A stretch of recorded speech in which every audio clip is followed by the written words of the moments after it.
প্রশাসনের দুর্ভাগ্যের বিষয়, যাদের নামে এফআইআর অলরেডি হয়ে আছে, যাদের সাজা প্রায় এগুলোতে 10 বছর করে তারা খাটবে আশা করছি, যারা অন্যায় করেছে তাদেরকে এখনো পর্যন্ত অ্যারেস্ট করা কেন হয়নি? পার্টি অফিসগুলো যেগুলো বেআইনি আছে সেগুলোকে আগে উনি ভাঙবেন। কোর্ট অর্ডারে বেআইনি পার্টি অফিস ভাঙতে গেলে তৃণমূল সেখানে পুলিশকে প্রায় আটকে দিচ্ছে, পুলিশ সেখানে কি ভূমিকা পালন করছে, এইগুলো মুখ্যমন্ত্রী জবাব দিতে পারবেন? তার প্রতি ভরসা রাখি। কোর্ট ম্যাটার, কোর্টে আগামী 22 তারিখ ডেট আছে, সেটা আমরা দেখছি কি কোন জায়গায় যাচ্ছে। দ্বিতীয় হচ্ছে, যেমন আইন বিচার ব্যবস্থা চলবে, মাঠে ময়দানে আমাদের লড়াই চলবে।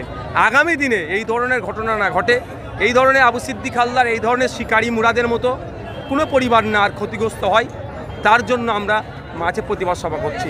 প্রশাসনের দুর্ভাগ্যের বিষয়, যাদের নামে এফআইআর অলরেডি হয়ে আছে, যাদের সাজা প্রায় এগুলোতে 10 বছর করে তারা খাটবে আশা করছি, যারা অন্যায় করেছে তাদেরকে এখনও পর্যন্ত অ্যারেস্ট করা কেন হয়নি? এই জায়গা থেকে বার্তা, তাদের বিরুদ্ধে প্রশাসনিকভাবে যে ব্যবস্থা গ্রহণ করা দরকার সেটা করতে হবে। এবং সাথে সাথে আপনাদের জানিয়ে রাখি, 1,75,000 টাকা আর বেশ কিছু ভরি সোনা নিয়েছে, এখনও সেটা ফেরত দেয়নি, ফেরত দ্রুত দিতে হবে।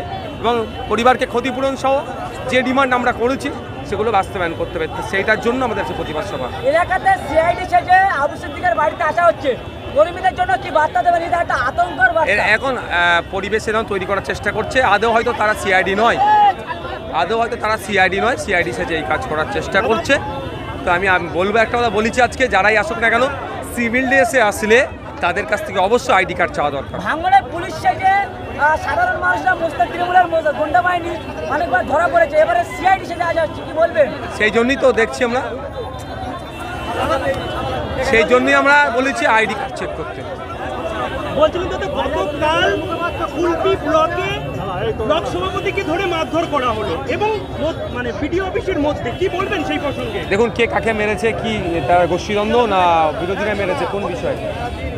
দাদা একটা কথা, ভাঙড়ে দেখা যাচ্ছে ইতিমধ্যে জমি মাফিয়া দালাল হিসাবে বিএলআরও এবং তৃণমূল, শুধু ভাঙড় নয়, ম্যাক্সিমাম বিএলআর অফিসগুলোতে খোঁজ নিয়ে দেখুন, আর তৃণমূল কংগ্রেসের ব্লক স্তরের নেতারা এই কাজের সাথে যুক্ত।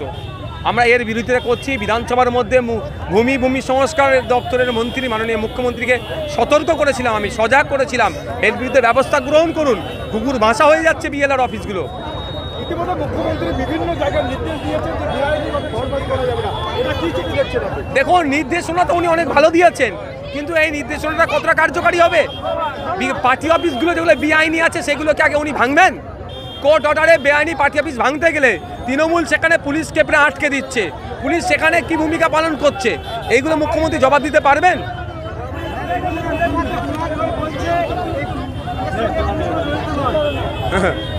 অনেক কিছু বলবে, যে কুণাল বাবুর কথায় উত্তর দেওয়া প্রয়োজন বোধ করছি না। চলো।